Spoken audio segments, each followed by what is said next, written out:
Okay, let's drift off to sleep. Today you'll be listening and dozing off on a warm afternoon at Grandma and Grandpa's at Gull Harbor.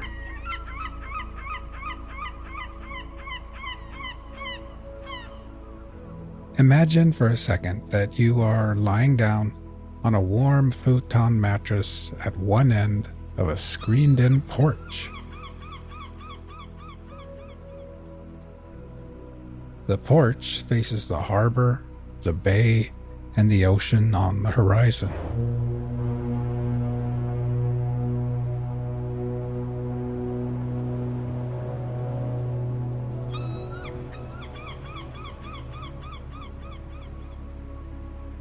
The mattress is nestled into a corner and is part of a cozy little reading nook prepared just for kids.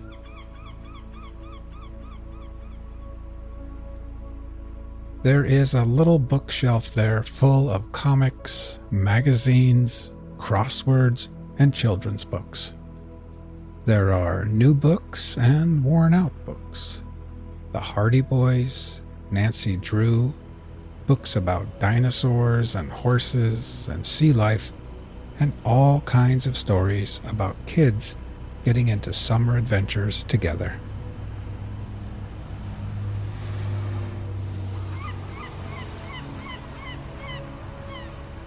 A blue plastic and white transistor radio sits next to a stack of puzzles and board games. A wooden box contains decks of playing cards, dice, jacks, and short little pencils that have been sharpened way too many times.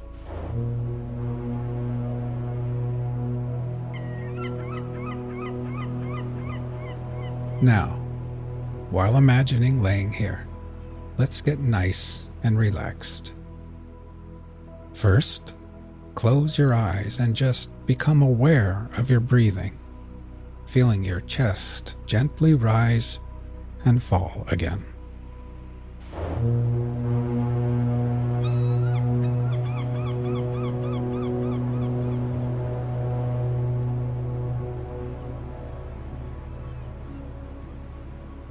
Next, we will try taking a few deeper breaths.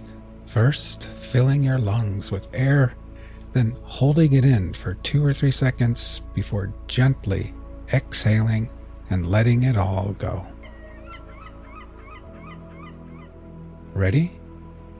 Breathe in deeply, hold for 3, 2, 1, and then exhale.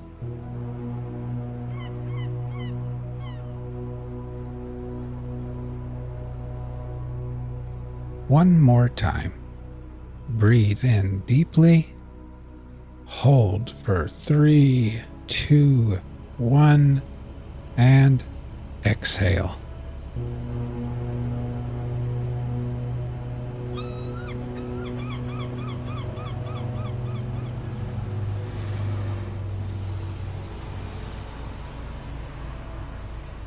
And try thinking to yourself, as I lay here at Gull Harbor, I can feel gravity's pull tugging me gently back towards Earth. With every exhale, I can feel my feet, my ankles, calves, knees, and my legs becoming heavier and more relaxed.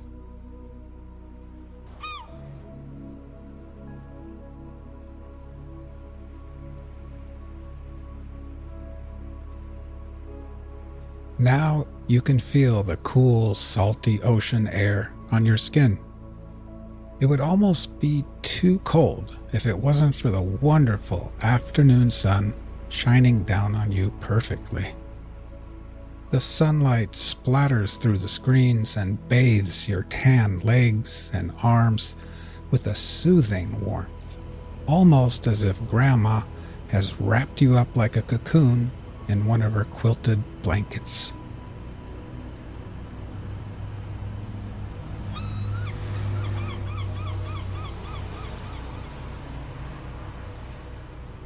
Inside the house, the TV is on, and you can hear Grandma and Grandpa moving around after lunch.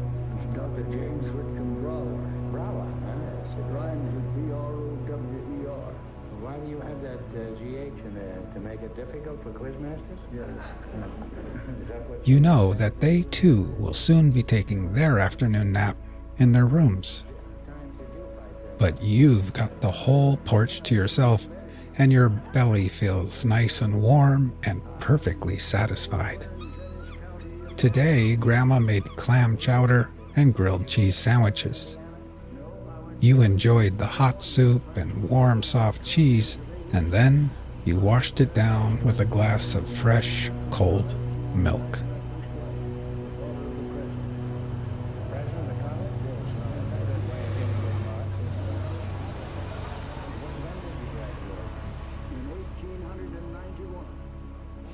Now, try taking a few more deep breaths. First, filling your lungs with air, holding it there briefly before gently exhaling and letting it all go. Ready? Breathe in deeply, hold for 3, 2, 1, and then exhale.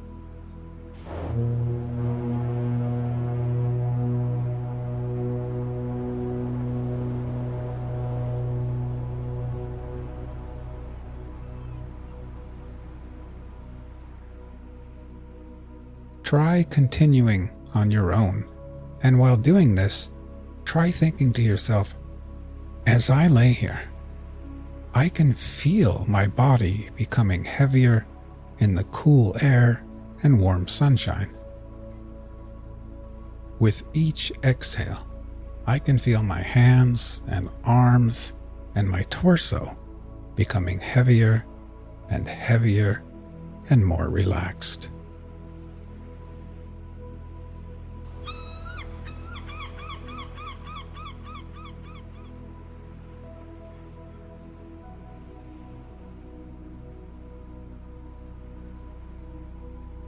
You pull out a random book from the bookshelf.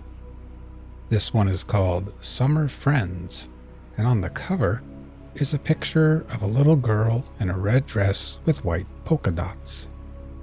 She's sitting in grass with flowers all about, and she's shaking the paw of a bunny rabbit while a white duck looks on and a little frog jumps through the air. You decide that you're just too sleepy to read right now, so you set the book down and lay back and think about the day. It's no wonder you're sleepy and tired. In the morning, after breakfast, Grandma rubbed coconut-scented sunscreen on your face and arms, and then Grandpa took you with him in the old rusty truck to the hardware store. There he drank coffee and laughed with old bearded men wearing high rubber boots.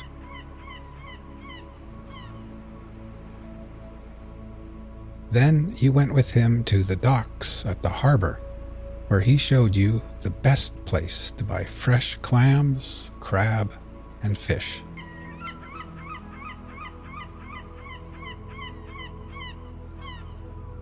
The docks were bustling with activity. Wooden boats creaked against the tide, fishermen shouted to one another, and the air was thick with the scent of salt water, fresh fish, and diesel.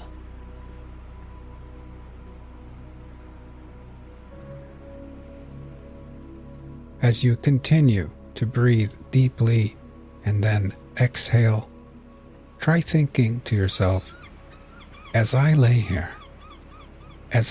here, my whole body feels heavy and relaxed. With every exhale, I can feel gravity pulling me back towards Earth gently. I can feel my head, my shoulders, my neck becoming relaxed and at ease. And my legs are heavy and at peace with gravity's pull. Now my whole body, my legs and feet, my arms and hands, my torso, my head and neck and shoulders, my whole body is completely at peace, relaxed, and at ease.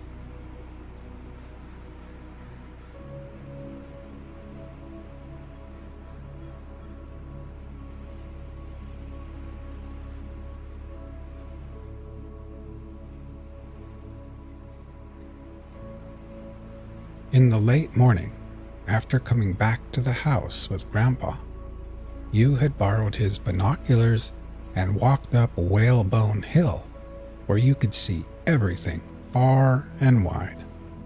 The little town of Gull Harbor, the fishing boats and ships at sea, the car ferry full of tourists headed to the islands, the seagulls, and kids riding bikes and scooters along the streets below. Then, up on Whalebone Hill, you had finally flown your brand new kite, a beautiful purple kite with a long white tail. It climbed higher and higher and higher through the coastal winds, tugging on your tired arms like a heavy fish on the end of the line.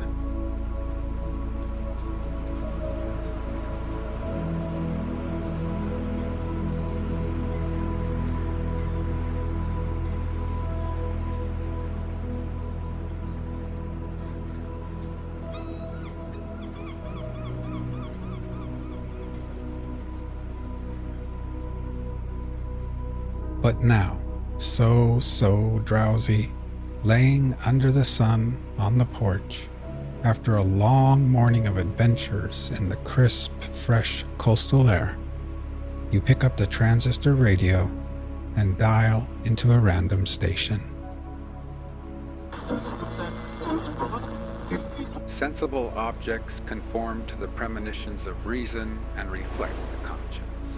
All things are moral, and in their boundless changes have an unceasing reference to spiritual And then nature. you set the radio down, Therefore is lay nature back, glorious and close your eyes. color and motion that every globe in the remotest heaven, every chemical change from the rudest crystal up to the laws of life, every change of vegetation from the first principle of growth in the eye of a leaf to the tropical forest and antediluvian coal mine, every animal function from the sponge up to Hercules shall hint or thunder to man the laws of right and wrong, and echo the 10 Commandments.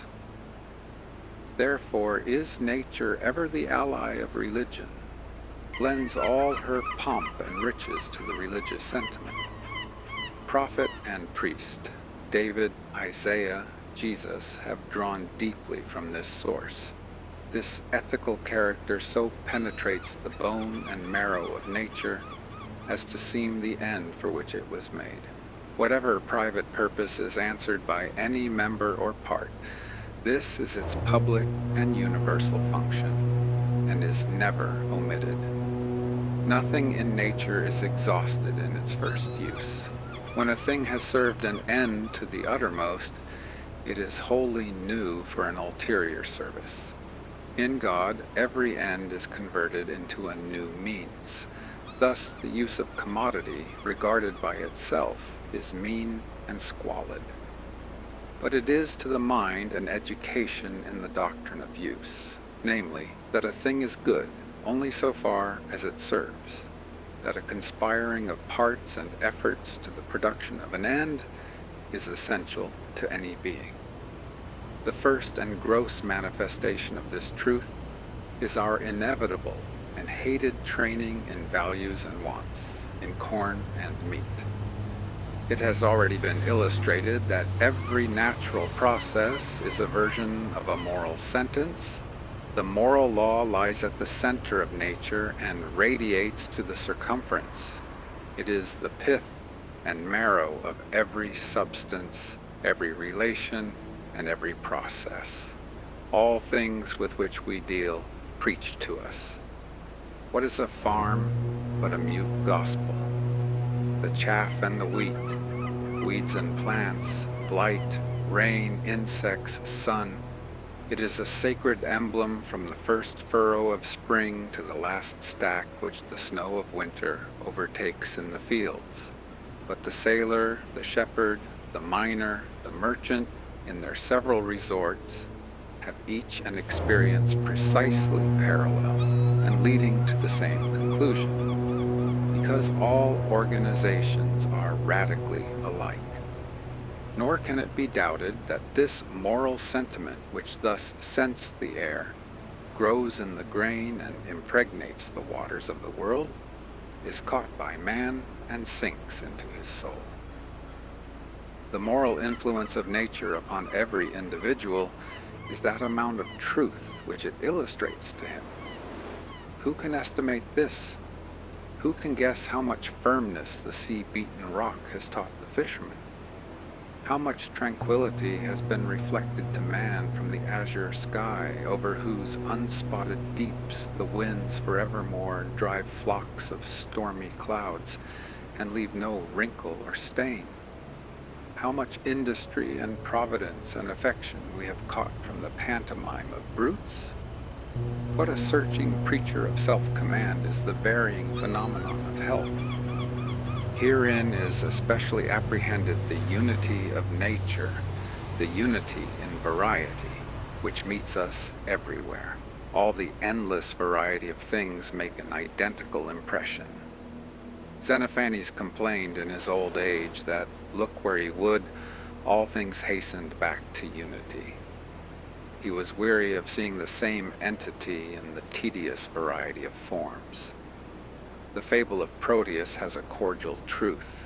A leaf, a drop, a crystal, a moment of time is related to the whole, and partakes of the perfection of the whole. Each particle is a microcosm and faithfully renders the likeness of the world. Not only resemblances exist in things whose analogy is obvious, as when we detect the type of the human hand in the flipper of the fossil saurus, but also in objects wherein there is great superficial unlikeness. Thus, architecture is called frozen music by de Stael and Goethe. Vitruvius thought an architect should be a musician. A Gothic church, said Coleridge, is a petrified religion. Michelangelo maintained that to an architect a knowledge of anatomy is essential. In Haydn's oratorios, the notes present to the imagination not only motions as of the snake, the stag, and the elephant, but colors also, as the green grass. The law of harmonic sounds reappears in the harmonic colors. The granite is differenced in its laws only by the more or less of heat from the river that wears it away. The river, as it flows, resembles the air that flows over it. The air resembles the light which traverses it with more subtle currents. The light resembles the heat which rides with it through space. Each creature is only a modification of the other. The likeness in them is more than the difference, and their radical law is one and the same. A rule of one art or a law of one organization holds true throughout nature. So intimate is this unity that it is easily seen. It lies under the undermost garment of nature, and betrays its source in universal spirit. For it pervades thought also. Every universal truth which we express in words implies or supposes every other truth. Omne verum vero consonant. It is like a great circle on a sphere, comprising all possible circles, which, however, may be drawn, and comprise it in like manner. Every such truth is the absolute ends seen from one side, but it has innumerable sides. The central unity is still more conspicuous in actions. Words are finite organs of the infinite mind. They cannot cover the dimensions of what is in truth. They break, chop, and impoverish it. An action is the perfection and publication of thought. A right action seems to fill the eye and to be related to all nature. The wise man, in doing one thing, does all, or in the one thing he does rightly, he sees the likeness of all which is done rightly. Words and actions are not the attributes of brute nature. They introduce us to the human form, of which all other organizations appear to be degradations. When this appears among so many that surround it, the spirit prefers it to all others. It says, "From such as this have I drawn joy and knowledge, in such as this have I found and beheld myself. I will speak to it. It can speak again. It can yield me thought already formed and alive." In fact, the I, the mind, is always accompanied by these forms, male and female, and these are incomparably the richest informations of the power and order that lie at the heart of things.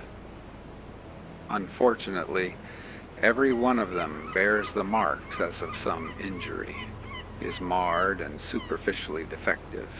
Nevertheless, far different from the deaf and dumb nature around them, these all rest like fountain pipes on the unfathomed sea of thought and virtue, whereto they alone, of all organizations, are the entrances. It were a pleasant inquiry to follow into detail their ministry to our education, but where would it stop? We are associated in adolescent and adult life with some friends, who, like skies and waters, are coextensive with our idea, who, answering each to a certain affection of the soul, satisfy our desire on that side, whom we lack power to put at such focal distance from us that we can mend or even analyze them. We cannot choose but love them. When much intercourse with a friend has supplied us with a standard of excellence and has increased our respect for the resources of God, who thus sends a real person to outgo our ideal, when he has, moreover, become an object of thought, and whilst his character retains all its unconscious effect, is converted in the mind into solid and sweet wisdom, it is a sign to us that his office is closing, and he is commonly withdrawn from our sight in a short time. Chapter 6. Idealism. Thus is the unspeakable but intelligible and practicable meaning of the world conveyed to man, the immortal pupil, in every object of sense. To this one end of discipline, all parts of nature conspire.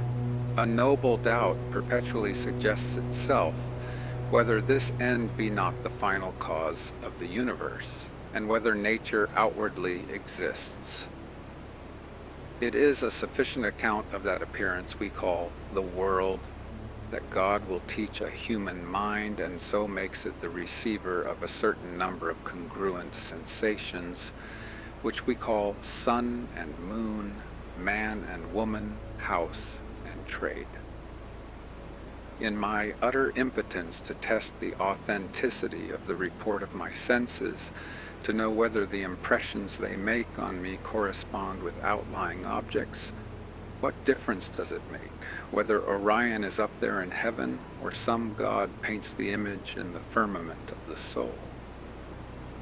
The relations of parts and the end of the whole remaining the same, what is the difference whether land and sea interact and worlds revolve and intermingle without number or end, deep yawning under deep and galaxy balancing galaxy throughout absolute space, or whether without relations of time and space the same appearances are inscribed in the constant faith of man? Whether nature enjoy a substantial existence without, or is only in the apocalypse of the mind, it is alike useful and alike venerable to me. Be it what it may, it is ideal to me, so long as I cannot try the accuracy of my senses. The frivolous make themselves merry with the ideal theory, as if its consequences were burlesque, as if it affected the stability of nature. It surely does not. God never jests with us, and will not compromise the end of nature by permitting any inconsequence in its procession. Any distrust of the permanence of laws would paralyze the faculties of man. Their permanence is sacredly respected, and his faith therein is perfect. The wheels and springs of man are all set to the hypothesis of the permanence of nature. We are not built like a ship to be tossed, but like a house to stand. It is a natural consequence of this structure that, so long as the active powers predominate over the reflective, we resist with indignation any hint that nature is more short-lived or mutable than spirit. The broker, the wheelwright, the carpenter, the toll man are much displeased at the intimation. But whilst we acquiesce entirely in the permanence of natural laws, the question of the absolute existence of nature still remains open. It is the uniform effect of culture on the human mind not to shake our faith in the stability of particular phenomena, as of heat, water, azote, but to lead us to regard nature as a phenomenon, not a substance, to attribute necessary existence to spirit, to esteem nature as an accident and an effect. To the senses and the unrenewed understanding belongs a sort of instinctive belief in the absolute existence of nature. In their view, man and nature are indissolubly joined. Things are ultimates, and they never look beyond their sphere. The presence of reason mars this faith. The first effort of thought tends to relax this despotism of the senses, which binds us to nature as if we were a part of it, and shows us nature aloof and, as it were, afloat. Until this higher agency intervenes, the animal eye sees with wonderful accuracy sharp outlines and colored surfaces. When the eye of reason opens, to outline and surface are at once added grace and expression. These proceed from imagination and affection, and abate somewhat of the angular distinctness of objects. If the reason be stimulated to more earnest vision, outlines and surfaces become transparent and are no longer seen. Causes and spirits are seen through them. The best moments of life are these delicious awakenings of the higher powers, and the reverential withdrawing of nature before its God. Let us proceed to indicate the effects of culture. 1. Our first institution in the ideal philosophy is a hint from nature herself. Nature is made to conspire with spirit to emancipate us. Certain mechanical changes, a small alteration in our local position, apprises us of a dualism. We are strangely affected by seeing the shore from a moving ship, from a balloon, or through the tints of an unusual sky. The least change in our point of view gives the whole world a pictorial air. A man who seldom rides needs only to get into a coach and traverse his own town to turn the street into a puppet show. The men, the women, talking, running, bartering, fighting, the earnest mechanic, the lounger, the beggar, the boys, the dogs, are unrealized at once, or at least wholly detached from all relation to the observer, and seen as apparent, not substantial beings. What new thoughts are suggested by seeing a face of country quite familiar in the rapid movement of the railroad car? Nay, the most wonted objects make a very slight change in the point of vision, please us most. In a camera obscura, the butcher's cart and the figure of one of our own family amuse us. So a portrait of a well-known face gratifies us. Turn the eyes upside down by looking at the landscape through your legs, and how agreeable is the picture, though you have seen it any time these 20 years. In these cases, by mechanical means, is suggested the difference between the observer and the spectacle, between man and nature.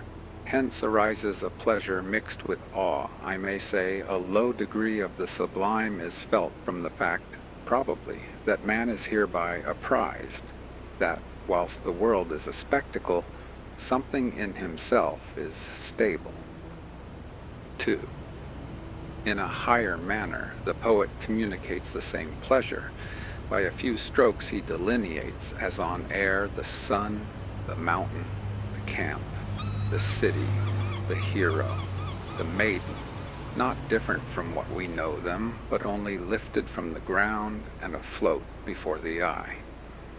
He unfixes the land and the sea, makes them revolve around the axis of his primary thought, and disposes them anew. Possessed himself by a heroic passion, he uses matter as symbols of it. The sensual man conforms thoughts to things. The poet conforms things to his thoughts. The one esteems nature as rooted and fast, the other as fluid, and impresses his being thereon.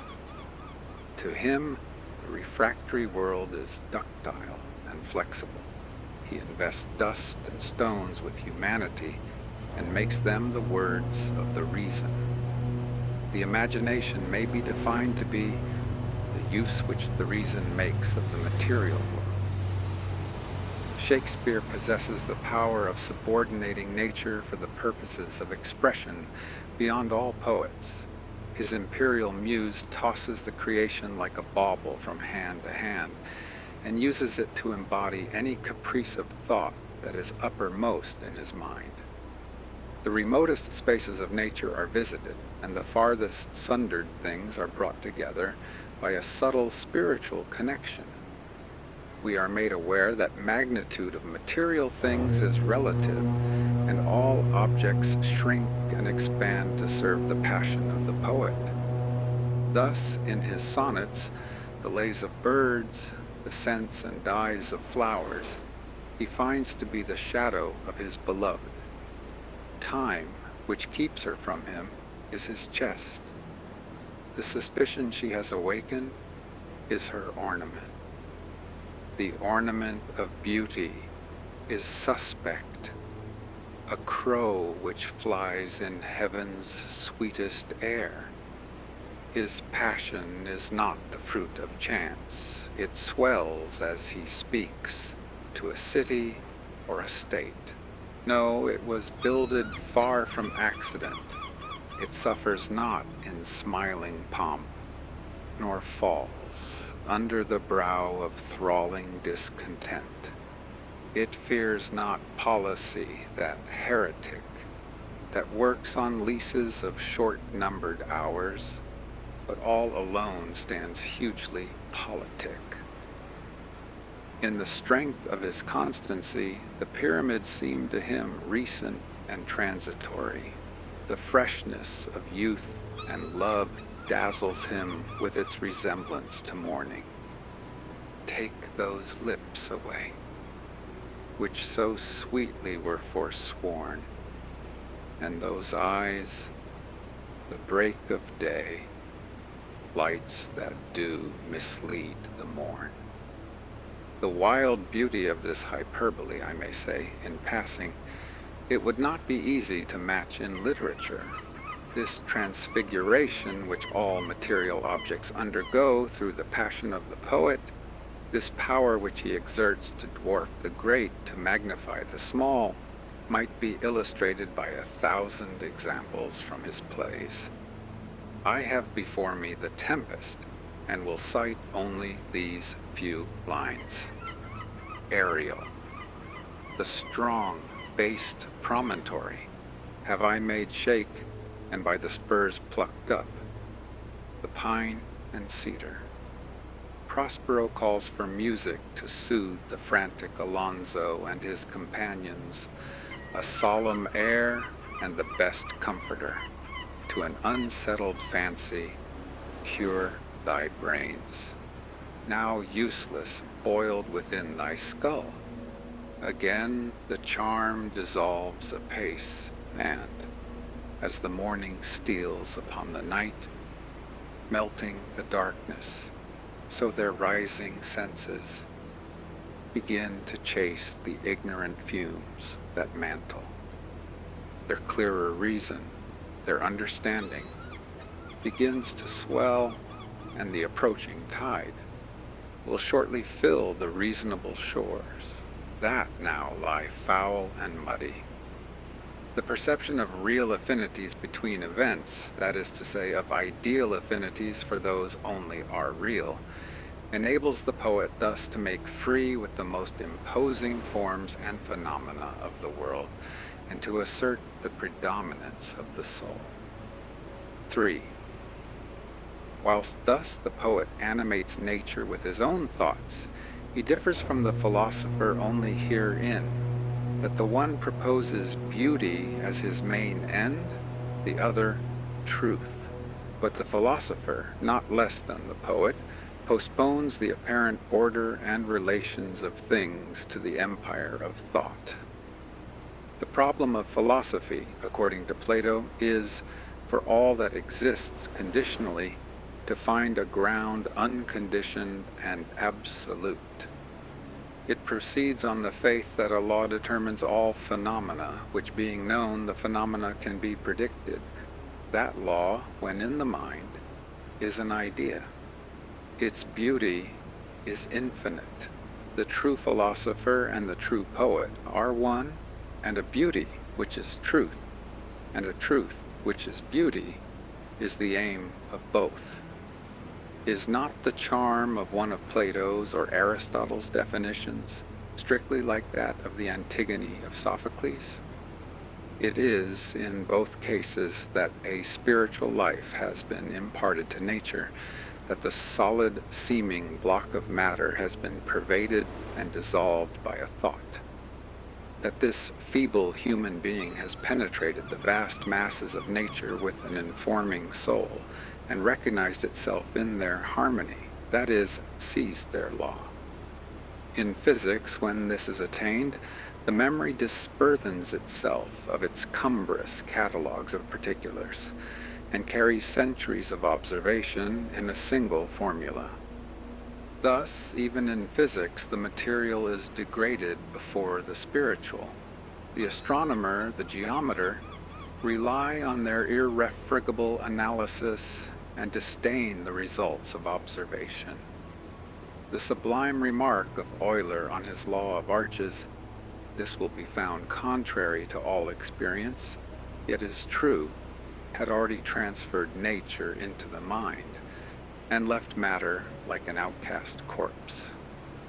4th, intellectual science has been observed to beget invariably a doubt of the existence of matter. Turgot said, "He that has never doubted the existence of matter may be assured he has no aptitude for metaphysical inquiries. It fastens the attention upon immortal, necessary, uncreated natures, that is, upon ideas, and in their presence we feel that the outward circumstance is a dream and a shade. Whilst we wait in this Olympus of gods, we think of nature as an appendix to the soul. We ascend into their region and know that these are the thoughts of the Supreme Being. These are they who were set up from everlasting, from the beginning, or ever the earth was. When he prepared the heavens, they were there. When he established the clouds above, when he strengthened the fountains of the deep, then they were by him, as one brought up with him. Of them took he counsel. Their influence is proportionate. As objects of science, they are accessible to few men, yet all men are capable of being raised by piety or by passion into their region, And no man touches these divine natures without becoming, in some degree, himself divine. Like a new soul, they renew the body. We become physically nimble and lightsome. We tread on air. Life is no longer irksome, and we think it will never be so. No man fears age or misfortune or death in their serene company, for he is transported out of the district of change. Whilst we behold unveiled the nature of justice and truth, we learn the difference between the absolute and the conditional or relative. We apprehend the absolute. As it were, for the first time, we exist. We become immortal, for we learn that time and space are relations of matter, that with a perception of truth or a virtuous will, they have no affinity. 5. Finally, religion and ethics, which may be fitly called practice of ideas, or the introduction of ideas into life, have an analogous effect with all lower culture, in degrading nature and suggesting its dependence on spirit. Ethics and religion differ herein, that the one is the system of human duties commencing from man, the other from God. Religion includes the personality of God. Ethics does not. They are one to our present design. They both put nature underfoot. The first and last lesson of religion is, the things that are seen are temporal. The things that are unseen are eternal. It puts an affront upon nature. It does that for the unschooled, which philosophy does for Berkeley and Vyasa. The uniform language that may be heard in the churches of the most ignorant sects is, contemn the unsubstantial shows of the world. They are vanities, dreams, shadows, unrealities. Seek the realities of religion. The devotee flouts nature. Some theosophists have arrived at a certain hostility and indignation towards matter, as the Manichaean and Platonists. They distrusted in themselves any looking back to these flesh pots of Egypt. Plotinus was ashamed of his body. In short, they might all say of matter what Michelangelo said of external beauty. It is the frail and weary weed, in which God dresses the soul, which he has called into time. It appears that motion, poetry, physical and intellectual science, and religion all tend to affect our convictions of the reality of the external world. But I own there is something ungrateful in expanding too curiously the particulars of the general proposition, that all culture tends to imbue us with idealism. I have no hostility to nature, but a child's love to it. I expand and live in the warm day like corn and melons. Let us speak her fair. I do not wish to fling stones at my beautiful mother, nor soil my gentle nest. I only wish to indicate the true position of nature in regard to man, wherein to establish man all right education tends, as the ground which to attain is the object of human life, that is, of man's connection with nature. Culture inverts the vulgar views of nature and brings the mind to call that apparent, which it uses to call real, and that real, which it uses to call visionary. Children, it is true, believe in the external world. The belief that it appears only is an afterthought, but with culture, this faith will as surely arise on the mind as did the first. The advantage of the ideal theory over the popular faith is this, that it presents the world in precisely that view which is most desirable to the mind. It is, in fact, the view which reason, both speculative and practical, that is, philosophy and virtue, take. For seen in the light of thought, the world always is phenomenal, and virtue subordinates it to the mind. Idealism sees the world in God. It beholds the whole circle of persons and things, of actions and events, of country and religion, not as painfully accumulated atom after atom, act after act, in an aged, creeping past, but as one vast picture which God paints on the instant eternity for the contemplation of the soul. Therefore the soul holds itself off from a too trivial and microscopic study of the universal tablet.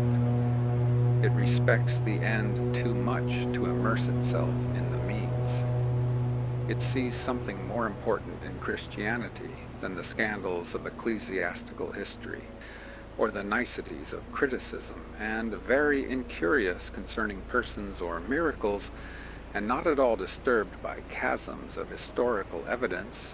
It accepts from God the phenomenon as it finds it, as the pure and awful form of religion in the world. It is not hot and passionate at the appearance of what it calls its own good or bad fortune, at the union or opposition of other persons. No man is its enemy. It accepts whatsoever befalls as part of its lesson. It is a watcher more than a doer, and it is a doer, only that it may the better watch. Chapter 7. Spirit.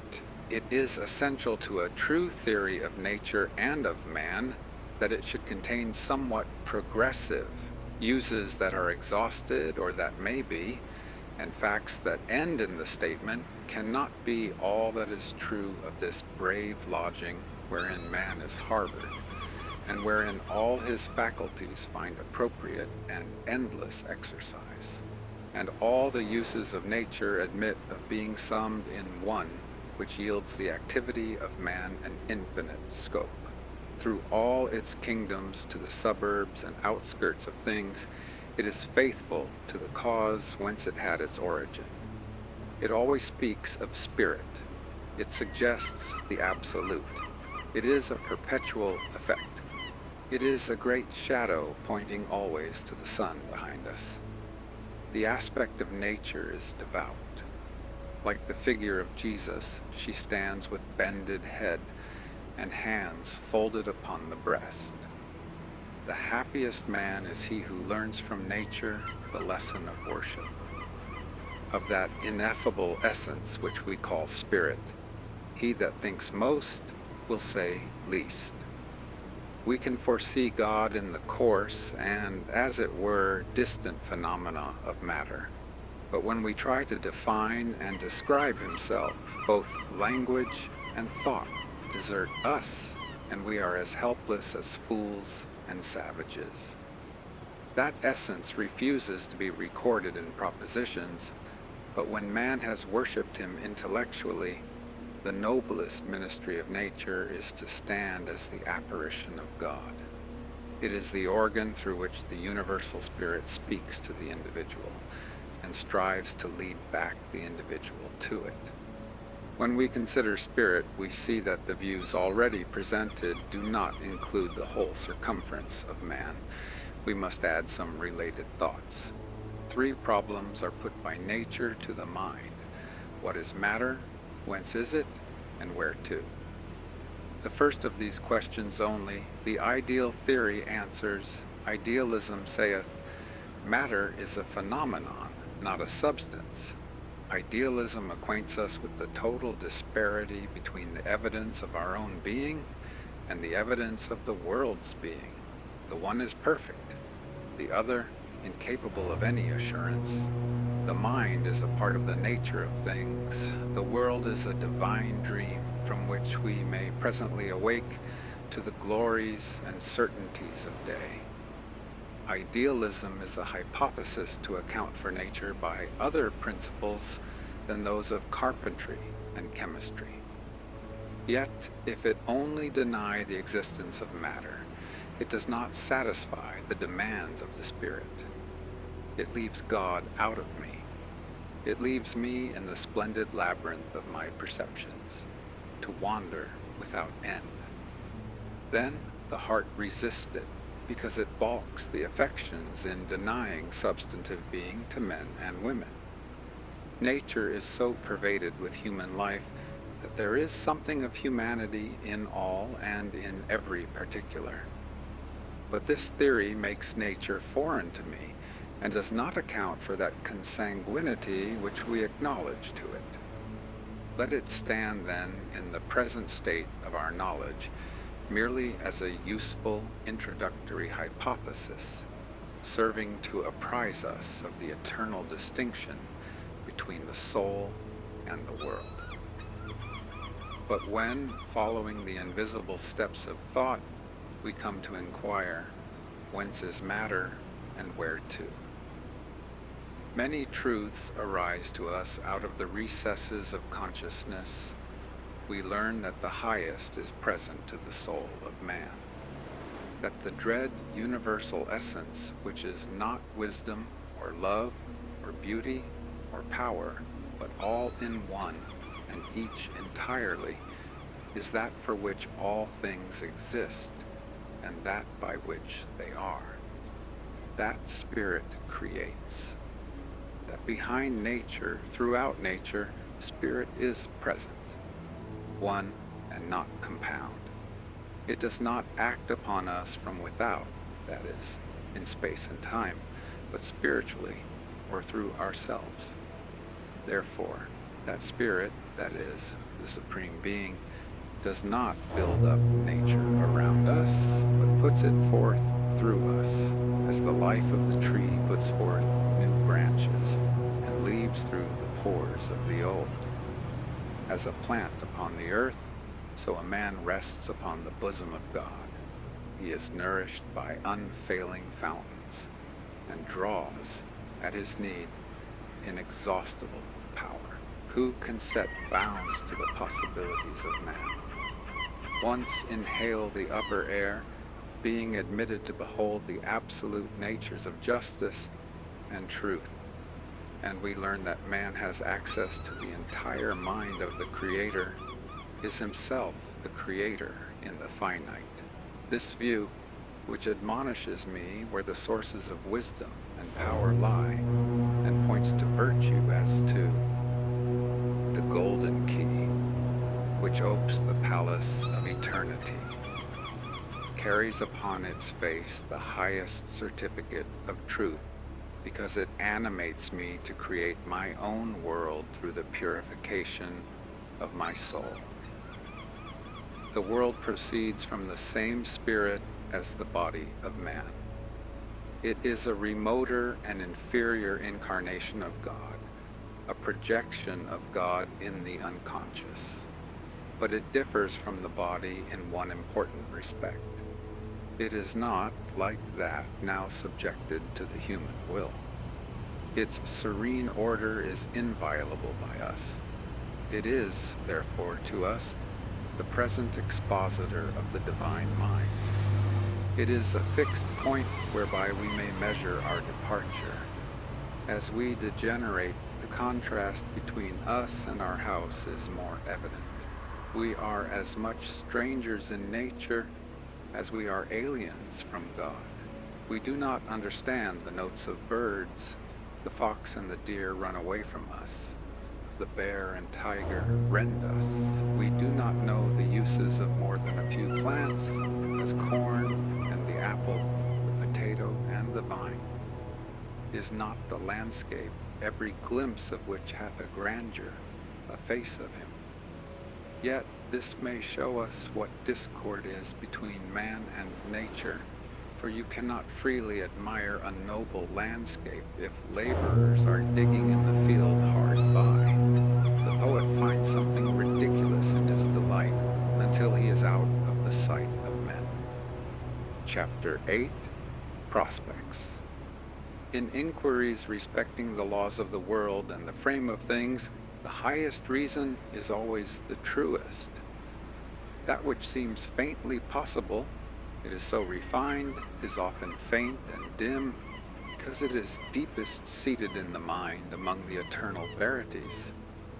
Empirical science is apt to cloud the sight, and by the very knowledge of functions and processes, to bereave the student of the manly contemplation of the whole. The savant becomes unpoetic, but the best-read naturalist who lends an entire and devout attention to truth will see that there remains much to learn of his relation to the world, and that it is not to be learned by any addition or subtraction or other comparison of known quantities, but is arrived at by untaught sallies of the spirit, by a continual self-recovery, and by entire humility.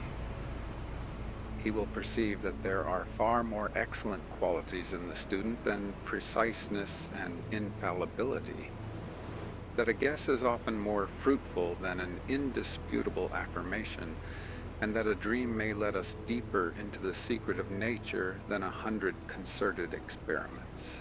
For the problems to be solved are precisely those which the physiologist and the naturalist omit to state. It is not so pertinent to man to know all the individuals of the animal kingdom as it is to know whence and where to is this tyrannizing unity in his constitution, which evermore separates and classifies things, endeavoring to reduce the most diverse to one form. When I behold a rich landscape, it is less to my purpose to recite correctly the order and superposition of the strata than to know why all thought of multitude is lost in a tranquil sense of unity.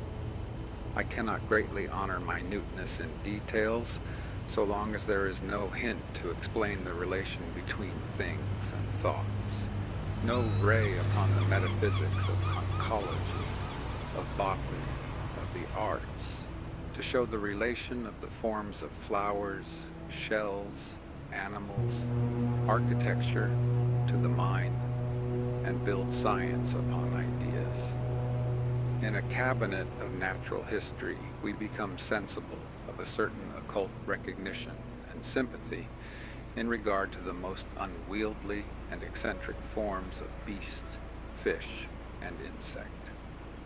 The American who has been confined in his own country to the sight of buildings designed after foreign models is surprised on entering York Minster or St. Peter's at Rome by the feeling that these structures are imitations also, faint copies of an invisible archetype. Nor has science sufficient humanity, so long as the naturalist overlooks that wonderful congruity which subsists between man and the world, of which he is lord, not because he is the most subtile inhabitant, but because he is its head and heart, and finds something of himself in every great and small thing, in every mountain stratum, in every new law of color, fact of astronomy or atmospheric influence, which observation or analysis lay open. A perception of this mystery inspires the muse of George Herbert, the beautiful psalmist of the 17th century. The following lines are part of his little poem on man.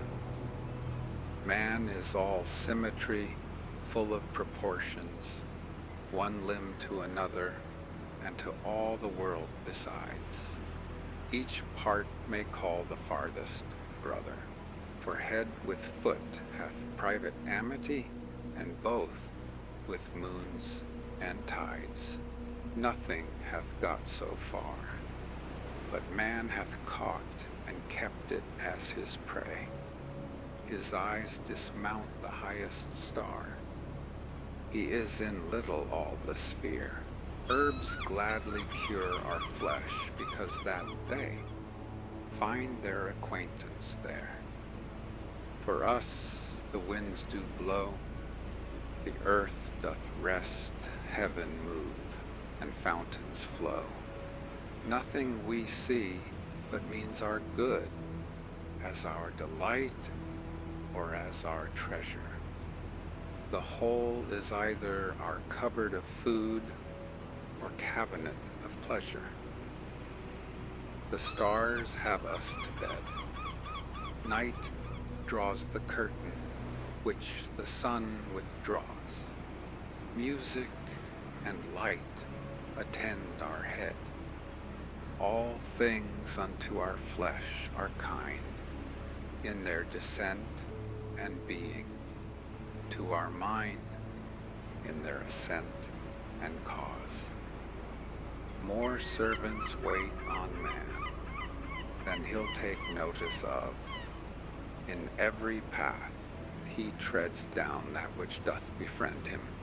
When sickness makes him pale and wan, O mighty love, man is one world and hath another to attend him.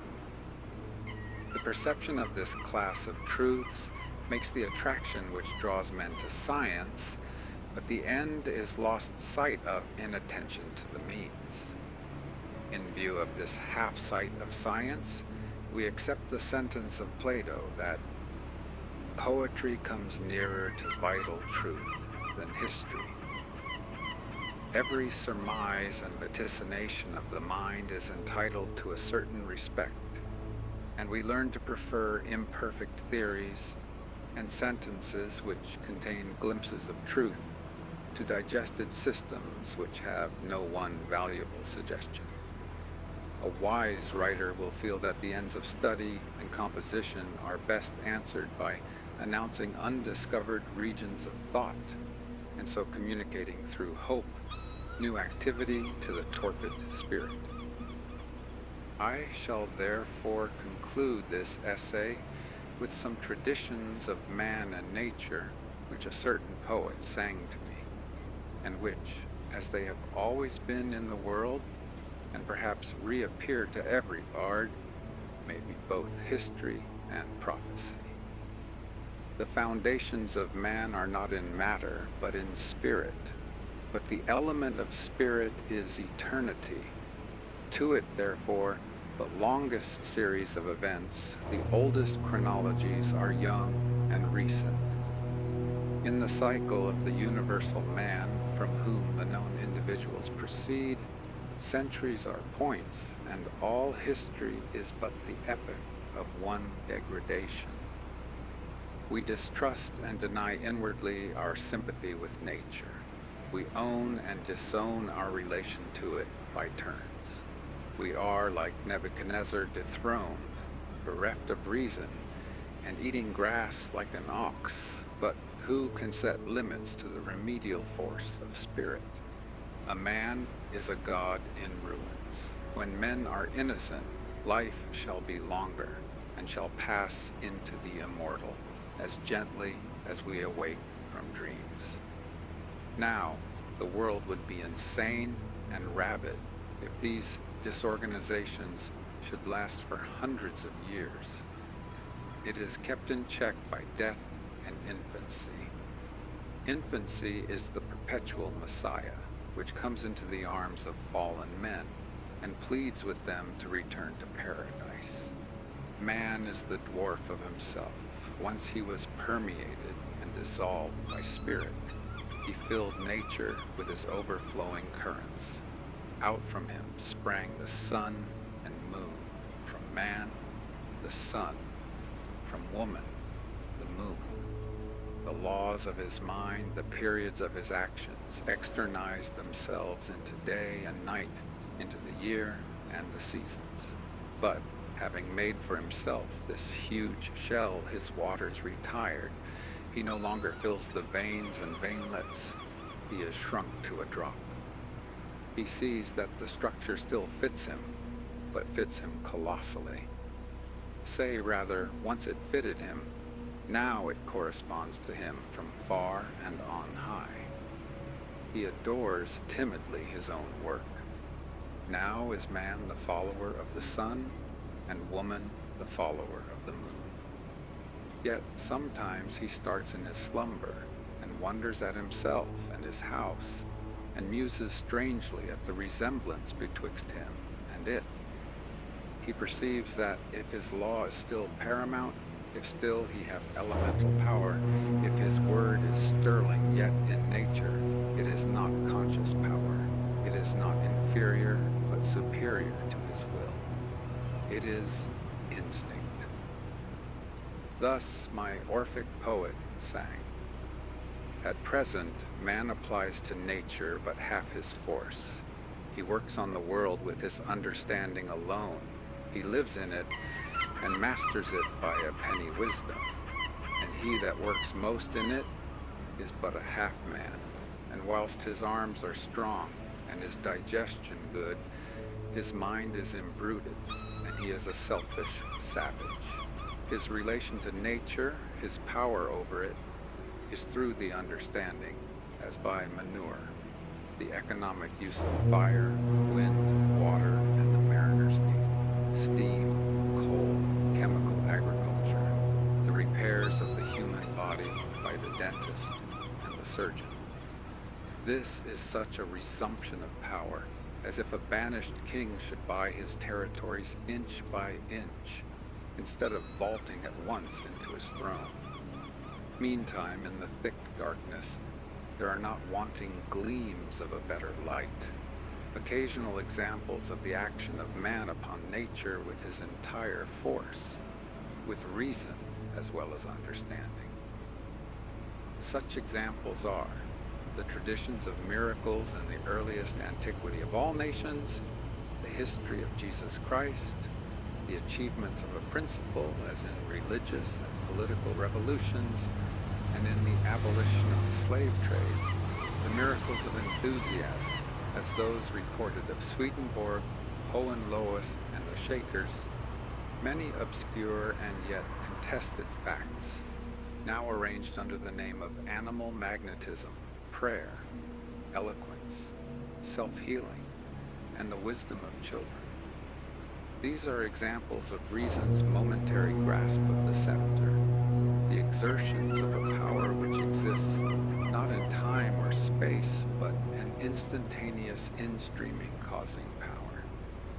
The problem of restoring to the world original and eternal beauty is solved by the redemption of the soul. The ruin or the blank that we see when we look at nature is in our own eye. The axis of vision is not coincident with the axis of things, and so they appear not transparent, but opaque. The reason why the world lacks unity and lies broken and in heaps is because man is disunited with himself. He cannot be a naturalist until he satisfies all the demands of the spirit. Love is as much its demand as perception. Indeed, neither can be perfect without the other. In the uttermost meaning of the words, thought is devout, and devotion is thought.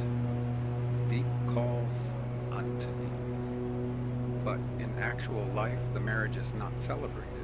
There are innocent men who worship God after the tradition of their fathers, but their sense of duty has not yet extended to the use of all their faculties. And there are patient naturalists, but they freeze their subject under the wintry light of the understanding. Is not prayer also a study of truth, a sally of the soul to the unfound infinite? No man ever prayed heartily without learning something. But when a faithful thinker, resolute to detach every object from personal relations and see it in the light of thought, shall at the same time kindle science with the fire of the holiest affections, then will God go forth anew into the creation. It will not need, when the mind is prepared for study, to search for objects. The invariable mark of wisdom is to see the miraculous in the common. What is a day? What is a year? What is summer? What is woman? What is a child? What is sleep? To our blindness, these things seem unaffecting.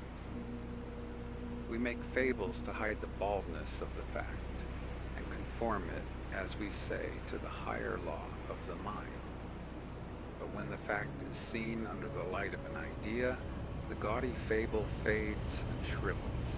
We behold the real higher law. To the wise, therefore, a fact is true poetry and the most beautiful of fables.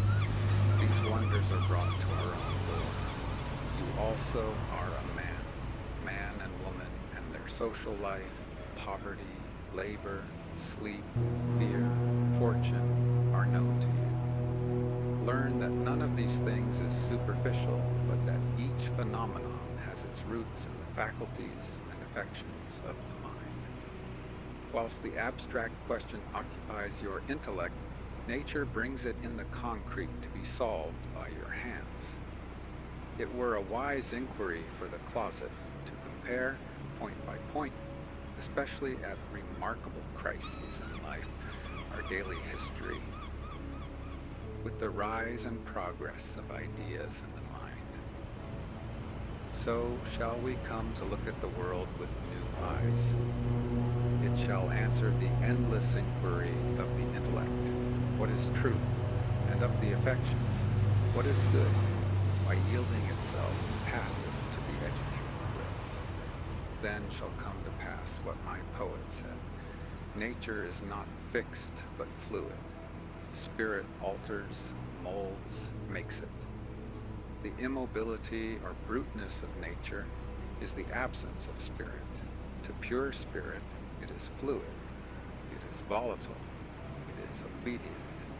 Every spirit builds itself a house, and beyond its house, a world, and beyond its world, a heaven. Know then that the world exists for you. For you is the phenomenon perfect. What we are, that only can we see.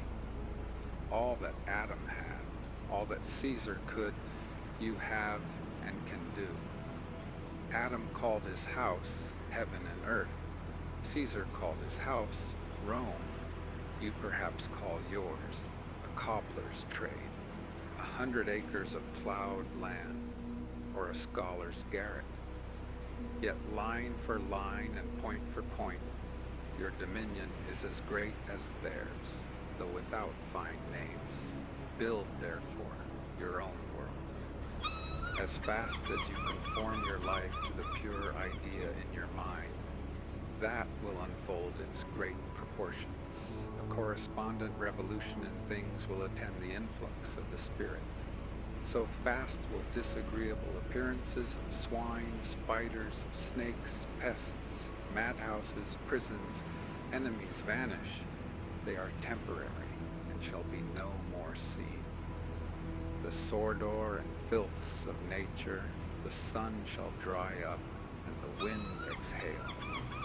As when the summer comes from the south, the snowbanks melt, and the face of the earth becomes green before it, so shall the advancing Spirit create its ornaments along its path, and carry with it the beauty it visits, and the song which enchants it. It shall draw beautiful faces, warm hearts, wise discourse, and heroic acts around its way, until evil is no more seen. The kingdom of man over nature, which cometh not with observation, a dominion such as now is beyond his dream of God. He shall enter without more wonder than the blind man feels who is gradually restored to perfect sight.